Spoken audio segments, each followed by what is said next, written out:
여기에 대한축구협회가 신청한 특정감사 재심의가 기각됐습니다. 이에 따른 감사 후폭풍이 시작될 것으로 보입니다.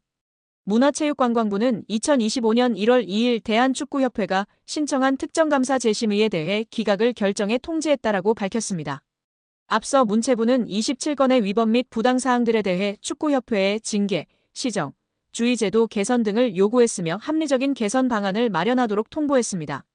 축구협회는 이에 대해 재심의를 신청했고 문체부는 감사심의위원회를 개최해 7개 안건에 대한 심의 후 최종적으로 모두 기각했습니다.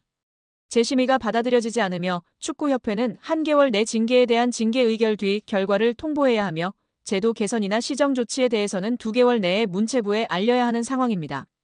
문체부는 최종 감사 결과 발표 당시 감독 선임 과정, 징계 축구인 기습 사면 및 철회, 천안축구종합센터 건립보조금 허위 신청 등에 대한 책임으로 자격정지 이상 중징계를 요구했습니다.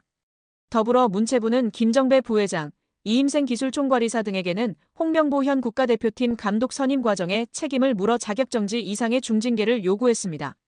이어 홍명보 감독에 대해서는 전력강화위원회를 통한 재선임을 통보, 계약 유지 혹은 해지 여부 등에 대해서는 협회의 자율에 맡겼습니다. 문체부 관계자는 이번 축구협회의 재심의 신청 기각에 대해 해당 내용을 다시 살펴본 결과 문제가 없다고 판단했다. 중징계 정몽규 회장, 김정배 부회장, 이임생 이사의 자격정지 이상의 징계와 관련해서 축구협회가 한 달 내로 통보해야 한다. 이후 문체부는 이행 여부를 들여다볼 것이다. 이행 감사 또한 이뤄진다라고 전했습니다. 축구협회의 감사 후 폭풍이 이어질 것이라고 알렸는데요.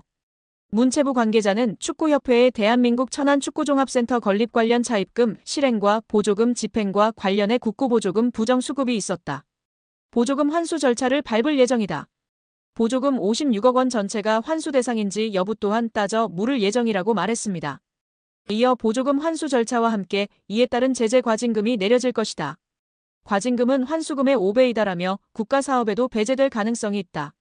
한 해 축구협회에 370억 원의 지원금이 나간다. 횟수가 늘어난다면 축구협회 예산에도 영향이 클 것이라고 덧붙였습니다. 또한 국회 국정감사에서 제기된 HDC 현대산업개발 직원의 부적정한 축구협회 파견 의혹 등에 대한 감사는 여전히 진행 중입니다. 문체부는 해당 감사 또한 곧 공개할 예정이라고 밝혔습니다. 이로 인해 축구계에서는 걱정이 이만저만이 아닌데요. 최악의 상황을 걱정하고 있습니다. 최악의 상황이라 함은 보조금 환수 절차와 함께 이에 따른 제재 과징금이 내려질 것이기 때문입니다. 과징금은 환수금의 5배이기 때문입니다. 이에 더해 축구협회에 지급되던 370억 원의 연간 지원금도 배제될 가능성이 높아지고 있습니다. 이 같은 조치는 재정적으로 궁핍한 축구협회 입장에서는 자칫 파산, 부도의 위기로 내몰릴 수 있다고 판단됩니다. 천안축구센터의 공사는 당연히 큰 차질이 예상되고 직원들의 급여 지급도 원만하지 않을까 걱정이 됩니다. 여기에 제55대 대한축구협회장 선거에 출마한 신문선 명지대학교 기록정보과학전문대학원 스포츠기록분석학과 초빙 교수가 파격적인 행보를 이어가며 화제입니다.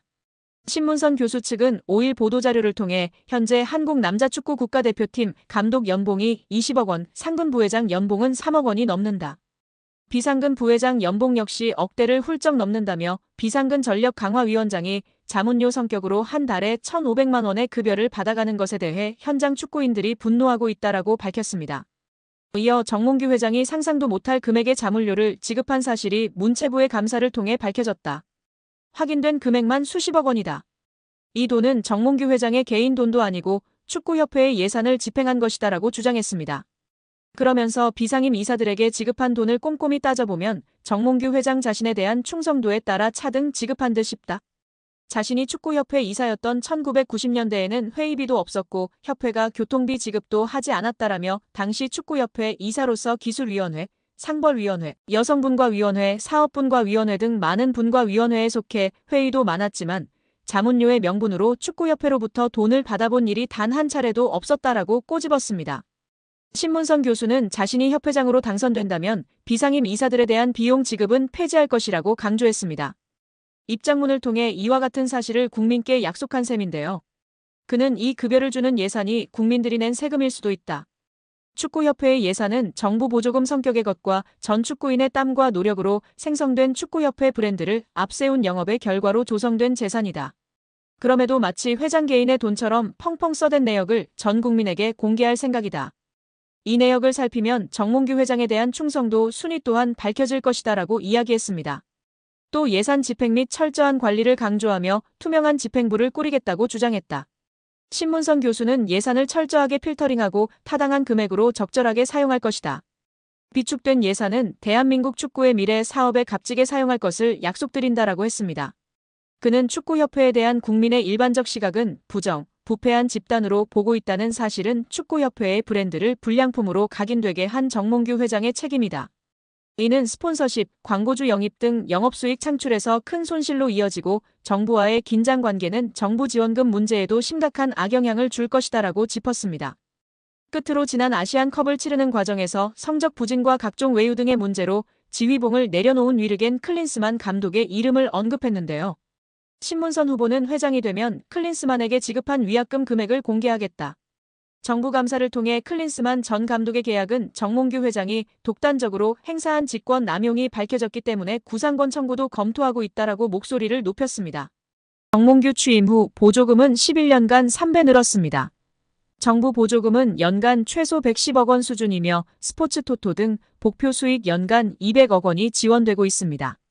주요국 정부 보조금 없거나 의존도 낮으며 피파 랭킹 20위권 국가들은 70% 이상이 협회장은 전문 경영인이 하고 있고 이외 축구인 등이 하고 있습니다. 우리나라처럼 재벌 총수가 회장인 곳은 단 한 곳도 없습니다. 대한축구협회에 연간 약 300억 원의 국가 재정이 투입되면서 수익에서 정부 의존도가 약 30%에 달하는 것으로 나타나며 충격에 빠졌습니다. 사실상 정부 재원이 아니면 운영이 어려운 셈입니다. 미국과 일본 등 주요국은 국가 보조금 의존도가 낮은 가운데 축협의 재정 자립을 촉구하는 목소리가 나오고 있습니다. 18일 한경닷컴이 축협의 손익계산서를 분석한 결과 지난 2013년 이후 보조금과 복표 수익을 제외하면 연 평균 300억 원 적자를 기록하고 있습니다.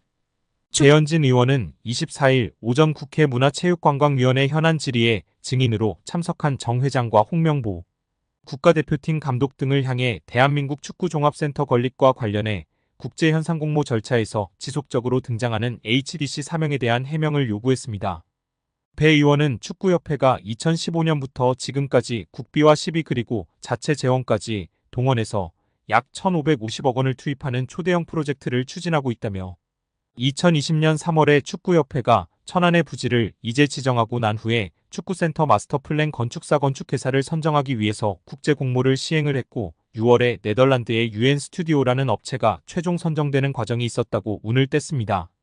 이어 이 과정에서 축구협회가 하는 사업 과정에 현대산업개발 HDC라는 특정 회사의 명칭이 계속 여러 문서에 등장한다는 점이 의아했다며 2020년 3월 13일 축구협회에서 해외 건축사에 발송한 서한을 보면 홍 감독 당시 축구협회 CEO의 명의로 4개의 해외 건축사에 이 공모를 타진하는 문서가 발송됐고 이 국제 공모에 최종 선정된 UN 스튜디오가 당시에 이 문서에 대해 답신을 하는데 수신된 곳이 축구협회와 현대산업개발 두 곳이라고 지적했습니다.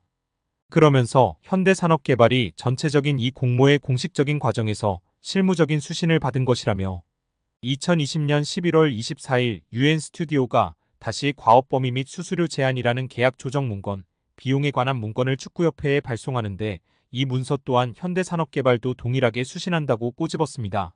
국회 문화체육관광위원회 강희정 국회의원이 국제축구연맹 피파에 최근 진행 중인 대한축구협회 국정감사에 대해 문의한 결과 피파도 한국 정부가 한국 축구의 좋은 거버넌스를 위해 감사하는 것인지 축구협회 회장 선출 조항이 민주적인지 검토 중이라는 답을 얻었다고 밝혔습니다. 강희정 의원실은 보도자료를 통해 피파의 답변은 대한축구협회가 그동안 누누이 강조했던 정치 개입 금지와는 조금 결이 다른 반응이라고 설명했습니다. 강희정 의원이 피파에 질의한 내용은 피파가 대한축구협회 제3자의 부당한 개입이 확인되면 징계를 받을 수 있다는 내용이 적혀있는 공문에 대해 국회의 축구협회에 대한 현안 질의와 문제부의 감사가 제3자의 부당 개입에 해당하는지 국회와 문화체육관광부로부터 축구협회 관련 정보를 받을 의향이 있는지 축구협회 회장 선거 규정이 독립성과 민주적 절차를 보장하고 있는지 제3자의 부당한 개입의 범위는 어디까지인지였습니다. 이에 대한 피파 답변은 한국 정부의 감사가 부당한 영향에 해당하는지에 대한 확답은 아니었지만 피파는 한국 정부가 한국 축구의 좋은 의사결정 구조를 보장하기 위해 감사를 실시하는 것에 대해 이해하고 있다. 한국 정부가 구체적인 상황을 가지고 있다면 대한축구협회와 공유한 후 대한축구협회가 이를 피파의 공식 채널로 전달할 수 있기를 권장한다는 내용이었습니다. 또한 피파도 대한축구협회의 선고 절차가 적절한지 검토하고 있다며 피파는 선고 절차와 관련 AFC, 아시아축구연맹과 함께 대한축구협회와의 논의를 시작하여 관련 조항을 피파의 기준에 맞추기 위한 논의를 2023년 12월에 시작했다는 답변도 받았습니다. 이에 대해 강희정 의원은 제3자의 개입 금지를 강조했던 축구협회와 달리 피파는 각국 협회의 국내법과 피파 정관 모두를 준수할 것을 요구했다나요. 피파 각 국회와 문화체육관광부가 한국 축구의 좋은 의사결정 구조를 보장하기 위한 감사를 실시하는 것을 높이 평가한다 한 만큼 축구협회도 국내법과 피파 정관에 따른 투명한 의사결정 구조를 만들어야 한다라고 말했습니다. 다만 피파와 현대가의 유착관계에 대한 우려도 나오고 있는데요. 이는 피파의 전략적 목표와 관련이 있습니다. 피파는 클럽 월드컵 등 주요 대회의 확대와 글로벌 축구 시장의 확장을 추진하고 있습니다. 정몽규 회장과의 협력은 이러한 목표를 달성하는 데 필수적인 요소로 평가받고 있습니다. 현대차는 피파의 오랜 후원자이기 때문인데요. 인판티노 회장은 현대차와의 관계를 지속적으로 강화해야 합니다. 결국 홍명보 국가대표팀 감독 뒤에는 KFA가 있고 그 뒤에는 정몽규 회장이 자리하고 있는 셈입니다. 피파와 현대차의 파트너십은 1999년으로 거슬러 올라갑니다. 당시 피파는 월드컵 마케팅 권리를 여러 기업에 개방하는 새로운 전략을 채택했습니다. 현대차는 피파와 파트너 관계를 맺고 2002년 한일 월드컵을 포함한 13개 피파 대회를 후원했습니다. 2002년부터 2022년 카타르 월드컵까지 총 6회의 월드컵을 지원하며 최소 1조 원 이상의 자금을 투자한 것으로 추정됩니다.